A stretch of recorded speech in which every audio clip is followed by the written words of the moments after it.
datang ke Reskrimum Polda Metro Jaya dalam rangka menjalankan dua agenda ya.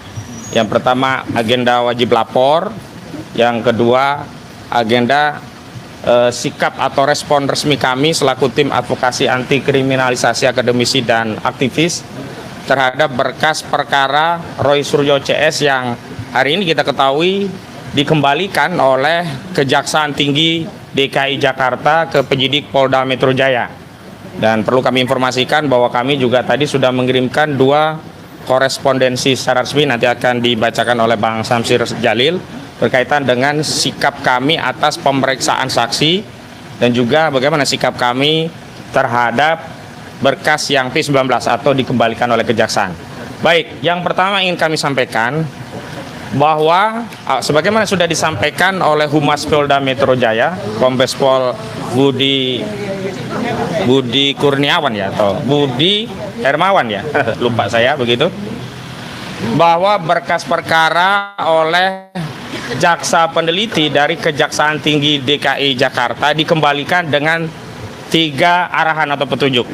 Pertama, dilakukan pendalaman terhadap keterangan saksi. Kedua, dilakukan pendalaman terhadap keterangan para ahli. Dan yang ketiga, yang paling penting yang akan kami soroti adalah dilakukan pendalaman terhadap barang bukti.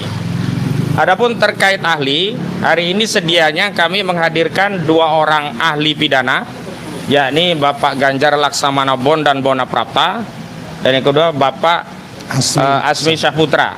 Namun tadi kami sudah kirimkan surat bahwa Bapak Azmi Syahputra qadarullah ditimpa musibah, ayahanda beliau di Medan meninggal dunia. Kita doakan mudah-mudahan ayah dari Pak Azmi Syahputra diampuni segala dosanya dan diterima seluruh amal solehnya. Amin ya robbal alamin. Dan berkaitan dengan beliau memang belum bisa menjadwalkan karena masih dalam suasana berduka. Yang kedua, Pak Ganjar memang hari ini jadwal mengajar beliau di Universitas Indonesia sedang padat. Beliau akan menjadwalkan ulang di waktu yang sudah disonding kepada penyidik. Nanti kita menunggu arahan dari penyidik lebih lanjut tentang pemeriksaan Bapak Ganjar Laksamana Bondan Bonaprapta. Dan selanjutnya berkaitan dengan bukti, ini yang paling penting untuk kami sikapi, bahwa bukti yang paling penting dalam kasus ini adalah bukti apa yang kita sebut sebagai bukti primary evidence, yakni ijazah pelapor saudara Joko Widodo, yang karena ijazah itu dideskripsikan sebagai ijazah yang palsu berdasarkan penelitian, maka kemudian klien kami Roy Suryo dan kawan-kawan termasuk Bu Kurnia, juga termasuk Bang Rizal Fadila dan juga Bang Rustam Effendi, itu dituduh telah melakukan fitnah dan pencemaran. Padahal sudah banyak tokoh-tokoh yang menyatakan sebelum dibuktikan bahwa ijazah itu asli atau sudah ada putusan pengadilan yang berkekuatan hukum tetap, maka tidak bisa orang ditindak melakukan fitnah dan pencemaran karena menyebut sebuah dokumen ijazah berdasarkan penelitian itu palsu sebagai fitnah atau pencemaran. Karena itu harus ada ya putusan pengadilan yang berkekuatan hukum tetap yang memberikan ketetapan bahwa ijazah tersebut adalah sah berdasarkan putusan pengadilan, bukan berdasarkan tafsir penyidikan. Namun sebagaimana kita ketahui, sayang sekali kasus terkait dengan ijazah palsu 263 KUHP di Bareskrim Mabes Polri dihentikan, hanya disetarakan dengan Dumas, dan penyidik kemudian melakukan apa yang disebut dengan uji laboratorium forensik. Dan dalam konteks itulah, untuk melengkapi bukti-bukti sebagaimana arahan dari jaksa dari DKI Jakarta, kami sudah mengirimkan dahulu kira-kira sebulan yang lalu permohonan agar dilakukan tes lab for independen atau tes laboratorium forensik independen. Artinya apa? Kami tidak mengesampingkan bukti yang sudah bisa dikumpulkan oleh penyidik, yakni bukti tes lab for dari Bareskrim Mabes Polri. Namun sekali lagi, karena ada petunjuk dari jaksa untuk melakukan pendalaman terhadap barang bukti, yang salah satu barang bukti paling penting adalah hasil tes uji laboratorium forensik, kami menafsirkan petunjuk jaksa itu adalah bahwa penyidik Polda Metro Jaya wajib menindaklanjuti permohonan kami untuk melakukan tes laboratorium forensik secara independen. Kenapa? Agar ada kesetimbangan, ada reprosivitas dalam penyidikan, ada equality before the law, ada kesetimbangan dalam konteks untuk membuktikan. Dalam kasus ini, saudara Joko Widodo melalui Penyidik ingin membuktikan adanya pencemaran atau fitnah, sementara klien kami Pak Roy Suryo dan kawan-kawan akan membuktikan bahwa kesimpulan ijazah tersebut palsu itu adalah kesimpulan saintifik dan bisa dikuatkan melalui sebuah tes yang bersifat independen.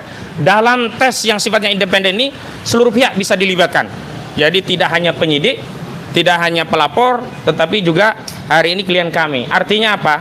Artinya sebuah tes yang membuka ruang kepada para pihak untuk saling mengklarifikasi, memverifikasi, bahkan menetapkan hasil tes tersebut sebagai sebuah tes yang bisa diterima oleh para pihak. Berbeda dengan hari ini, kenapa kami menolak ya sepihak tes dari Bareskrim Mabes Polri? Karena tes itu juga tidak transparan, tidak kredibel, tidak akuntabel, tidak ada kesetimbangan antara posisi klien kami yang sedang melakukan penelitian yang kemudian dikriminalisasi sebagai melakukan fitnah dan pencemaran.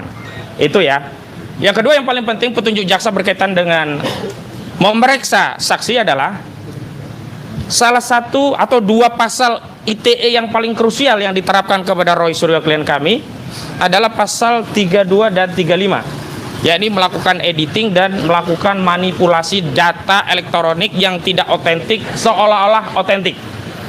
Dan dalam kasus ini sebenarnya sumber bahan dasar penelitian klien kami terhadap ijazah itu adalah uploadan dari kader PSI yang bernama Dian Sandi Utama, yang dalam quote-nya atau dalam narasinya selain mengupload ijazah yang bertuliskan Joko Widodo dengan latar UGM, saudara Dian Sandi ini memberikan penjelasan bahwa ini loh ijazah yang asli. Artinya apa? Unsur pasal 35 memanipulasi data elektronik yang tidak otentik seolah-olah otentik itu justru ada pada Dian Sandi, karena dia telah melakukan tindakan mengupload dan dapat diakses ke publik ya data elektronik berupa dokumen file yang diklaim oleh Dian Sandi milik Joko Widodo, dan Dian Sandi ini tidak memiliki izin dari pelapor yakni Joko Widodo, karena Joko Widodo sendiri mengaku tidak pernah memberikan akses kepada siapapun terhadap ijazahnya. Bahkan saat klien kami ingin melihat saja, saudara Joko Widodo ini mempersoalkan tidak ada kepentingan atau kewajiban dia untuk menunjukkan, dan tidak ada kewenangan dari klien kami untuk meminta ditunjukkan. Jadi fix saudara Dian Sandi telah ya mengupload data tanpa izin pemiliknya dan melakukan manipulasi data yang tidak otentik seolah-olah otentik. Karena itu ancaman pidana ya 12 tahun penjara ini bukanlah kepada Roy Suryo dan kawan-kawan, tetapi kepada kader PSI Dian Sandi. Dan kami ketahui saudara Dian Sandi ini telah diperiksa tapi statusnya hanya saksi. Karena itu perlu ada pendalaman. Karena apa? Pasal 35, 32 itu tetap melekat, kecuali dalam penyidikan ini pasal 32 dan 35 dihilangkan dari berkas perkara dengan alasan tidak ditemukan cukup bukti, begitu.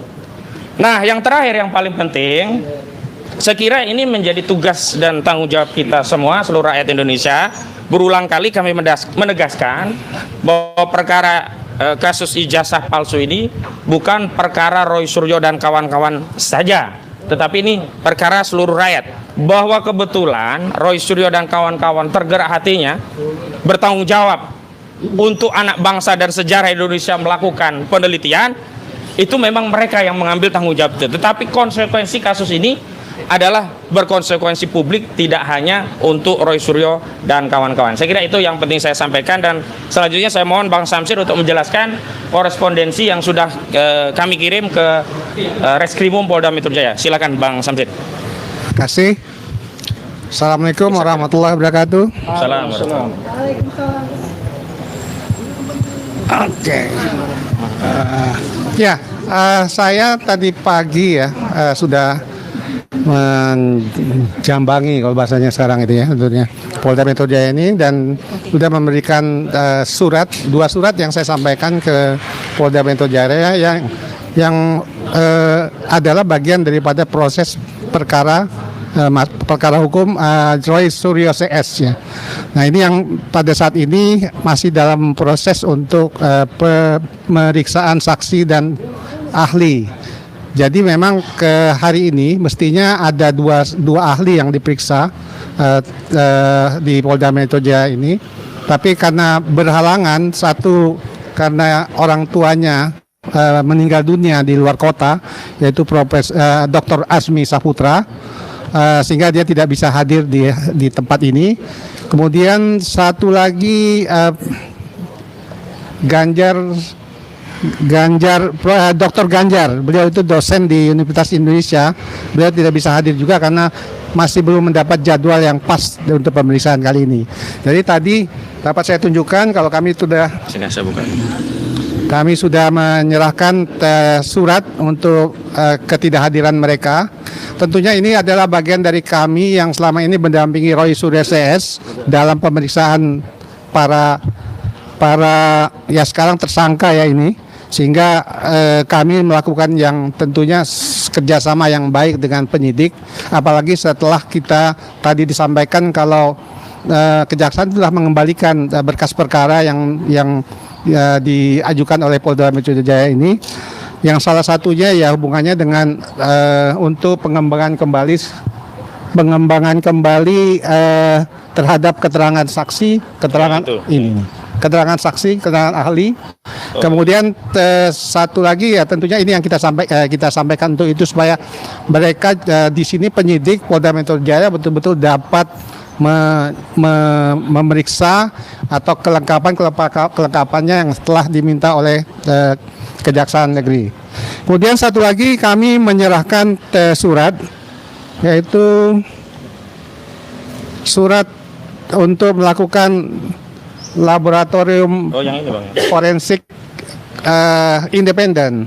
Sebenarnya ini yang kedua ini, tapi ini juga menyangkut pengembalian surat dari kejaksaan ya, yang mereka juga minta untuk dilakukan pemeriksaan pendalaman terhadap barang bukti, sehingga tentunya di sini yang kita ketahui kita sudah berkirim surat untuk Polda Metro Jaya untuk melakukan labor independen. Ya, kali ini pun ya kita mintakan kembali, mungkin ya untuk mengingatkan mereka kalau ini adalah dibutuhkan, karena memang untuk barang bukti ini ya sangat menentukan ya, apalagi barang bukti yang memang yang bukti pokoknya itu adalah primer ya, di sini adalah ijazah itu, sehingga kita sampaikan ke Polda Metro Jaya penyidik untuk dilakukan pemeriksaan di labor independen. Jadi surat-surat ini sudah kita sampaikan, jadi memang kita selalu kooperatif karena memang kita dapatkan juga kerjasama yang baik dengan para penyidik yang ada di Polda Metro Jaya ini. Sekian dari saya. Baik, ada pertanyaan? Sebelum tanya. Kalau tidak ada, coba ada tambahan. Oke. Terima kasih Bang Aka, Bang Samsir. Jadi rekan-rekan sekalian, hari ini Mas Roy tidak bisa membersamai kami, tapi tadi ada salam dari Mas Roy buat rekan-rekan media. Menurut saya ingin tambahkan dari hal yang terbaru ya. Ada hal terbaru yang perlu diupdate kepada rekan-rekan media, yaitu salinan ijazah Pak Joko Widodo yang didapatkan Bonatua dari KPU itu kemudian telah dilakukan analisa oleh Mas Roy ya. Seharusnya Mas Roy lah yang memberikan analisa ini kepada publik, tetapi mungkin saya akan mewakili sedikit saja dari apa yang dianalisa oleh Mas Roy. Yang pertama, ijazah yang didapatkan oleh Pak Bonatua, yaitu salinan yang diserahkan oleh KPU berdasarkan putusan dari Komisi Informasi Pusat, ini memang satu perjuangan yang tidak mudah ya. Karena kami beberapa yang ada di tim ini juga menjadi kuasa hukum Pak Bonatua pada saat Pak Bonatua memohonkan itu di Komisi Informasi Pusat.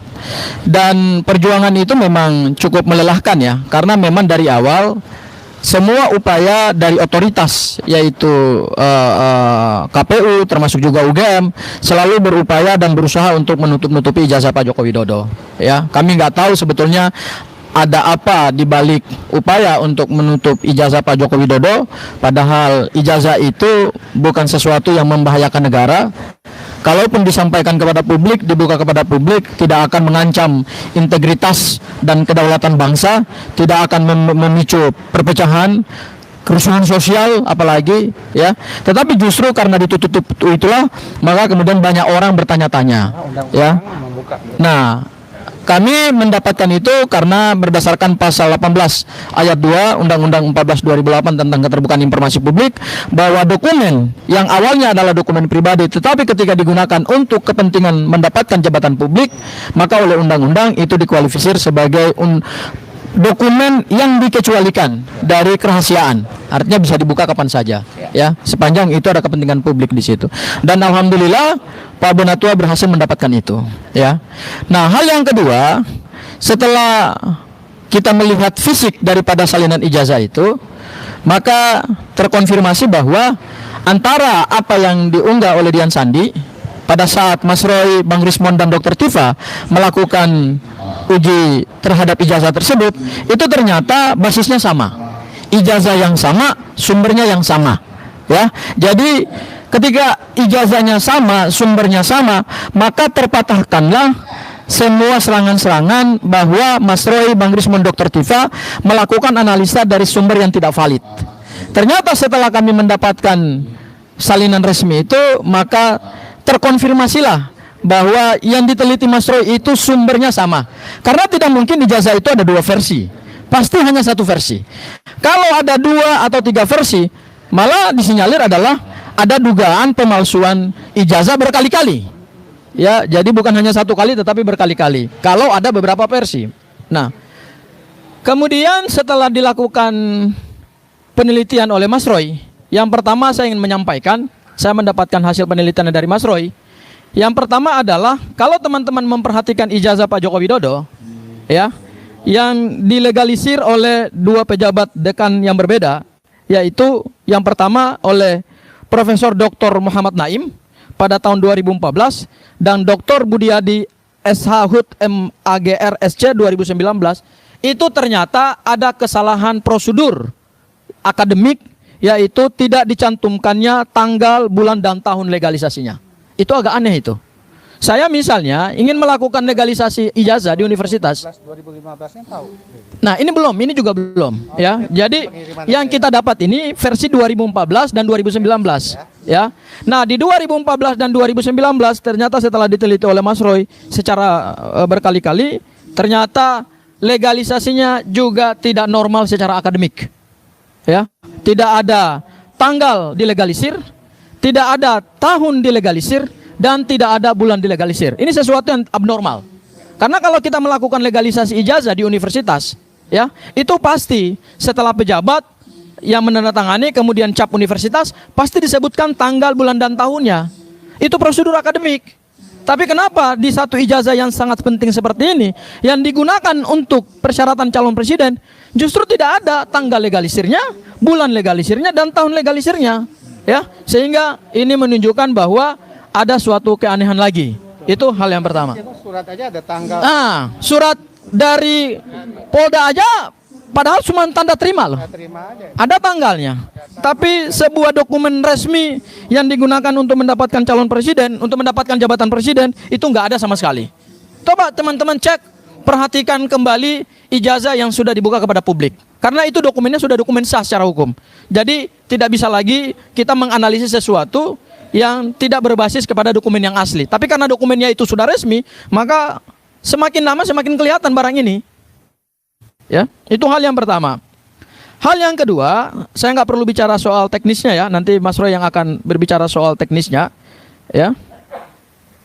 Nah, ternyata ijazah ini juga disinyalir tidak pernah dilakukan autentikasi. Artinya antara fotokopi dan aslinya tidak pernah diperiksa secara head to head. Ya, kita nggak tahu bagaimana mekanisme di UGM ketika melakukan legalisasi. Apakah mereka juga melihat ijazah asli? Karena begini bang, saya misalnya ingin melegalisir ijazah saya di UI, itu saya harus membawa ijazah asli. Fotokopi misalnya ada 5 lembar, tetapi petugas harus melihat ijazah asli saya. Dibuat tanggal. Dan dibuat tanggalnya. Itu resmi. Apalagi universitas sekelas UGM. Ya, itu Universitas The Center of Excellence, salah satu yang terbaik di Republik ini gitu. Ya, jadi ketika tidak ada tanggal, bulan, dan tahun legalisasinya, itu sesuatu yang aneh. Kemudian berikutnya lagi, Mas Roy menyampaikan ke saya bahwa diduga disinyalir bahwa tidak pernah dilakukan autentikasi. Nah, dan yang ketiga adalah dengan kita mendapatkan salinan ijazah ini, maka ini menjadi satu kekuatan pembuktian nantinya ketika perkara ini limpah ke pengadilan. Nantinya ya, ketika perkara ini naik ke pengadilan. Karena apa? Kita akan menguji secara faktual di dalam satu proses persidangan yang terbuka, yaitu pada saat ijazah analog yang saat ini dijadikan sebagai barang bukti dan disita secara sah oleh penyidik Polda Metro Jaya, akan kita sandingkan secara head to head. Apakah formatnya sama enggak dengan salinan resmi? Ya, apakah bentuknya sama enggak? Misalnya nanti posisi logo UGM-nya, kemudian juga hurufnya, kemudian juga letak hurufnya, kemudian dekan dan rektor yang tanda tangan, ini sama enggak? Ini kan perlu diuji. Dan terhadap alat bukti ini, ingat, ini bukan alat bukti yang tidak punya nilai, tetapi alat bukti yang sudah punya nilai. Karena apa? Karena sudah didapatkan secara resmi dari otoritas. Dan berdasarkan KUHP, maka terdakwa mempunyai hak untuk menunjukkan dan membawa bukti apa saja. Ya, ingat, pasal 235 KUHP yang baru telah mengkualifisir 8 alat bukti. Kalau dahulu hanya 5 alat bukti berdasarkan pasal 184, sekarang berdasarkan pasal 235 KUHP yang baru, mohon maaf, itu sudah 8 alat bukti. Dan dari 8 alat bukti itu, kalau kita baca poin 1 sampai 8, itu poin 8-nya menarik. Yaitu bukti apa saja sepanjang didapatkan tidak melawan hukum. Nah, ini kan bukti salinan resmi yang didapatkan tidak melawan hukum. Didapatkan dengan satu proses sengketa informasi, kemudian juga ada putusan KIP, dan kemudian KIP memaksa KPU untuk menyerahkan salinan itu. Kita akan uji apakah ijazah yang disita oleh Polda Metro Jaya dengan salinan resmi yang hari ini kita dapatkan dari KPU, dari otoritas penyelenggara pemilu, itu sama apa tidak. Dan yang terakhir, saya dapat juga informasi dari Mas Roy, bahwa untuk salinan resmi yang di KPU Solo, itu untuk tahun 2005 mohon maaf, ketika Pak Joko Widodo mencalonkan diri pertama kali sebagai calon wali kota, itu sampai hari ini belum ada. Konon katanya musnahkan. Loh, dokumen penting itu kok dimusnahkan? Ini juga melanggar undang-undang kearsipan. Kenapa melanggar undang-undang kearsipan? Karena berdasarkan undang-undang arsip, kearsipan itu bisa dilakukan di daerah dan bisa dilakukan di tingkat nasional. Terhadap dokumen yang punya nilai sejarah di tingkat daerah, kabupaten kota, provinsi, itu ada tempat untuk melakukan pengarsipan atau lembaga kearsipan daerah, LKD. Ya, jadi kalau dikatakan bahwa 2005 tidak ada salinan resmi pada saat Pak Joko Widodo mendaftar sebagai calon wali kota, ini juga satu keanehan. Ya, dan ya kita nggak tahu apakah Bang Bonatua sekarang akan melakukan gugatan juga nggak terhadap KPU Solo gitu. Ini menunjukkan bahwa semakin ijazah ini ditutup-tutupi, semakin ijazah ini dirahasiakan dan disembunyikan, maka pelan-pelan semua kebobrokan itu akan terkuat dengan sendirinya. Kebenaran tetaplah kebenaran dan kebatilan tetaplah kebatilan. Mungkin itu dari saya, Bang Aka. Bu Kurnia. Nah, ini Bu Kurnia yang tadi wajib lapor, silakan Bu. Bismillahirrahmanirrahim. Assalamualaikum warahmatullahi wabarakatuh. Saudara-saudara sebangsa dan setanah air, hari ini saya telah melakukan wajib lapor yang seharusnya hari Kamis, saya percepat hari Rabu ya, karena ada beberapa urusan yang harus saya selesaikan dan sudah terlaksana dengan baik. Kedua, saya ingin menyampaikan begini ya, kebetulan materi kita pada hari ini tentang P19. P18, P19 dan P21 itu adalah kode administrasi mengenai status daripada perkara yang sedang ditangani ya.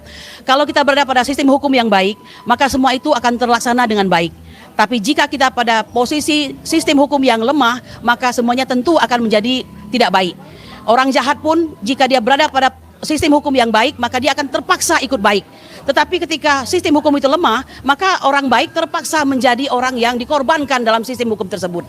Saya ingin mengatakan demikian ya, bahwa ada rasa tidak rela dalam hati kami setelah kami mendengarkan keterangan banyak dari kuasa hukum kami yang luar biasa ya, Bang Ahmad Kosinudin, Bang Samsir Jalil, dan juga Bang Sangaji ya, bahwa betapa kasus ini terlalu dipaksakan dan banyak kejanggalan ya.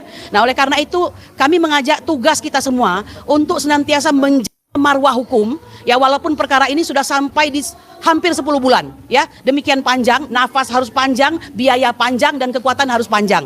Nah, alhamdulillah dalam kekuatan Tuhan yang Maha Kuasa ya, Allah Subhanahu wa taala, kami masih mampu untuk mengikuti dengan sebaik-baiknya. Mengapa ini saya sampaikan? Saya tidak ingin presiden saya hari ini yang memerintah kami akan memperlakukan kami dalam hukum seperti presiden ke-7 memperlakukan kami. Ya, kami ini bukan di BAP sebagai seorang pelaku kriminal, tapi kami di BAP sebagai orang yang dikriminalisasi, dan tanda simptom, gejala, bahkan bukti-bukti itu sudah sangat mengarah. Nah, perkara sedemikian lama, mengapa belum juga ada suatu tindakan yang tegas, dalam artian bukan kami yang harusnya diproses sedemikian rupa, tapi Joko Widodo lah selaku seorang yang melaporkan kami yang harusnya diproses, ya. Nah, oleh karena itu, dalam kesempatan kali ini kami berharap Dian Sandi Utama, nama yang seharusnya berkibar di hari-hari yang lalu untuk ditersangkakan, dialah yang harusnya diangkat ke permukaan dengan segala bentuk, ya, pembuktian-pembuktian yang ada. Pak Jokowi sendiri mengatakan saya tidak memberi izin untuk beliau mengupload hal tersebut, ya. Walaupun dia sudah memberi maaf, berarti kan ada hubungan di situ begitu. Nah, lebih daripada itu saya ingin mengatakan keputusan Jaksa Agung, ya, nomor 518/J.A/11/2001 ini merupakan keputusan yang sampai hari ini masih terus kita menjadi panduan, ya, dari P1 sampai dengan P53. Kalau P1 itu adalah tentang laporan, maka P53 artinya sudah selesai semua, itu adalah tentang kartu perkara tindak pidana. Kami tidak ingin menjadi bulan-bulanan hukum. Kami orang hukum, kami mengerti, kalaupun kami bukan pengacara dalam hal ini, yaitu rakyat sipil, mereka juga adalah subjek hukum yang harus dihargai. Ya, saya kira ini kata-kata bijak pada hari ini adalah bahwa jangan angkuh, karena setiap orang punya jatah untuk jatuh. Ya, jangan Anda bersikap sebagai seorang kuasa, tapi bersikaplah sebagai hamba dan jangan sebagai pemilik dunia. Pesan saya kepada Bapak Jokowi dalam hal ini, jangan berkesan seperti sebagai seorang pemilik dunia, karena semua itu ada batas waktunya. Ya, saya kira demikian saja. Assalamualaikum warahmatullahi wabarakatuh. Assalamualaikum warahmatullahi wabarakatuh. Satu lagi, Bang Michael, untuk memberikan dukungan kepada pejuang-pejuang kita. Silakan. Siap. Ya, saya pertama mengapresiasi, ya. Saya adalah jurnalis yang selalu bersama Pak Bonatua Silalahi, yang dari awal meminta dokumen ijazah Joko Widodo ke KPU RI, ke KPU DKI Jakarta, dan KPU Surakarta. Dan yang tadi dikatakan Bang Fur, memang sudah ada yang diberikan oleh KPU Surakarta. Ini dia tanda terima penyerahannya. Nah, bisa dikasih lihat, ya. Ini tanda terima penyerahannya, yaitu ditunjukkan, bisa dibaca di sini. Dia KPU Surakarta mengakui bahwa ini adalah salinan ijazah pencalonan 2005, 2010, 2010, 2014. Berarti KPU Surakarta sendiri mengakui ini dipakai 2 kali. Nah, ini sudah saya pertanyakan beberapa kali di banyak forum, mungkinkah sebuah kopi ijazah dipakai 2 kali? Berarti kan kopinya itu diberikan ke KPU, diambil lagi, 5 tahun lagi dikasih lagi. Nah, apakah itu maksud KPU Surakarta? Kalau tidak, tolong dijelaskan, ya, oleh KPU Surakarta, apa maksud Anda memberikan ini ke kami. Nah, yang kedua, ternyata memang kecurigaan saya selama ini terbukti bahwa tanggal itu bukan ditutupi, karena kan 9 bukan 10. Kalau tanggalnya ditutupi berarti ada 10 yang ditutupi. Berarti tanggal itu memang dari dulu memang tidak ada.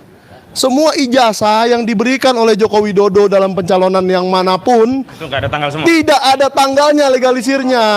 Itu, ya. Kecurigaan saya terbukti sudah di hari Senin kemarin di KPU RI, 2 ijazah yang diberikan Joko Widodo tidak ada tanggal legalisirnya. Jadi Tutup, ya. enggak, sebelumnya katanya 9 yang tertutup. Makanya saya berpikir kalau ada tanggal itu berarti jadi 10. Nah, karena 9 berarti memang tanggal itu tidak termasuk yang ditutupi. Dan memang tidak ada. Nah, lalu seperti yang kata Bang Gofur tadi, yang 2005 di mana? Saya paham bagaimana logika Pak Roy Suryo dan Bang Gofur, karena ijazah yang diberikan KPU Surakarta ini memang tidak masuk akal. Karena dekannya masih Muhammad Naim. Dan beliau belum menjabat di tahun 2004 atau 2005. Semua Naim semua itu, ya. Semuanya Naim semua. Jadi apakah Pak Naim ini adalah ahli legalisir? Jadi tahun berapapun dia boleh melegalisir, atau memang harus dekan yang menjabat di saat Namanya itu? dicatat aja, bisa jadi kan dia nggak tahu. Dicatat. Oh, bisa saja. Ini bisa juga di backdate gitu. Oh, backdate, ya saya nggak tahu, ya.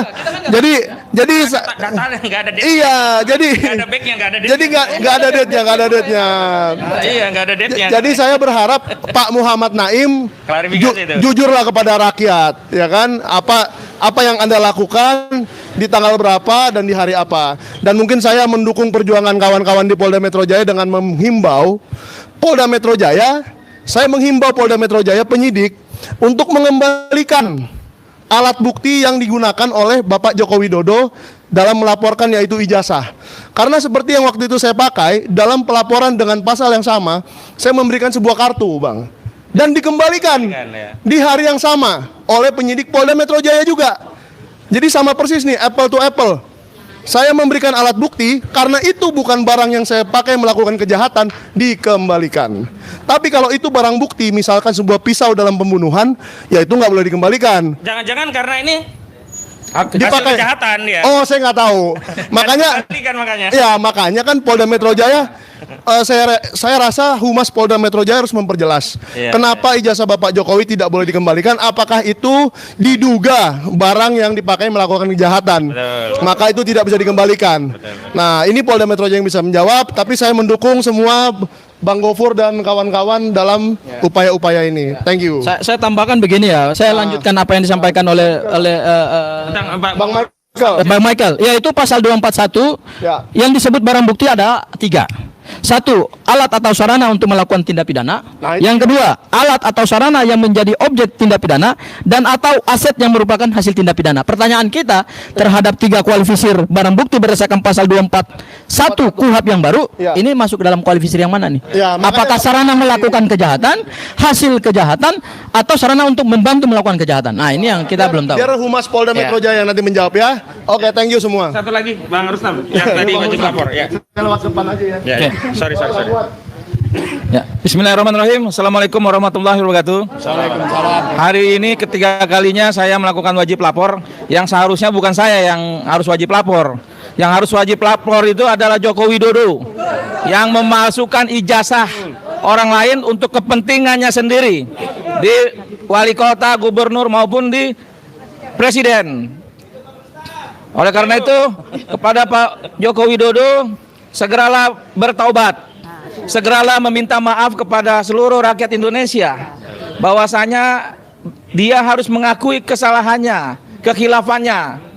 Jangan bohongi rakyat dengan cara mengkriminalisasi kami. Seharusnya yang ada di sini itu Joko Widodo yang harus wajib lapor, bulak-balik gitu loh. Nah, masalah tadi yang sudah dibicarakan oleh kuasa hukum kami, ini membuktikan kalau ijazah Joko itu memang palsu. Permasalahannya itu apakah dibuat di pasar pramuka atau di cetakan yang lain. Kalau saya menduga itu di pasar pramuka. Karena apa? Pembuatnya itu yang selalu saya sebutkan, Eko Sulistyo, mantan ketua KPUD Solo yang hari ini belum tampil. Eko, kamu tampil. Banyak yang dulu bagian dari kamu sekarang akan melawan kamu. Termasuk senior-senior dulu pendukung relawan Joko Widodo. Oleh karena itu jelas dapat dipastikan atas pernyataan tadi ijazah Jokowi palsu. Dibuat di pasar pramuka. Saya menduga yang buat itu Eko Sulistyo. Kepada Kapolri Pak Listio Sigit, tolong jangan mau dijadikan tumbal ijazah ini oleh Jokowi sehingga institusi Polri menjadi buruk.